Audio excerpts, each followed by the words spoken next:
आज दादा विधान परिषदेमध्ये निवडून आले.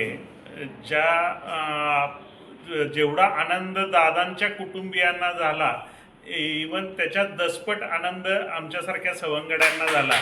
कारण या दादाच्या बरोबर लहानपणापासून आम्ही इथंपर्यंत आलो. जे लिडरशिपचे गुण होते ते पहिल्या दिवसापासून आम्ही त्यांच्याकडे बघितले.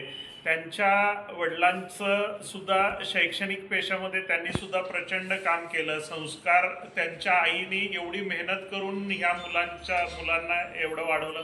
यांच्या पूर्ण कुटुंबियांत जो संस्कार आहे, जी एकी आहे, ती रेअरच अशी बाहेर बघायला मिळते. तर हे सर्व कुटुंबियांचं यश आहे. आमच्यासारख्या सवंगड्यांना आपण स्वतः आमदार झाल्याचं समाधान आहे. आणि खरोखर दादा इथून पुढं जे काही प्रश्न त्यांनी हिरिरीनं आत्ता पहिल्या आठवड्यातच आपली चुणूक दाखवली. मला खात्री आहे की येणाऱ्या 6 वर्षात दादा सगळ्यात हायेस्ट विधानसभेत आपले शेतकऱ्यांचे, सर्वसामान्यांचे प्रश्न मांडतील आणि ते प्रश्न सोडवण्यासाठी प्रयत्न करतील.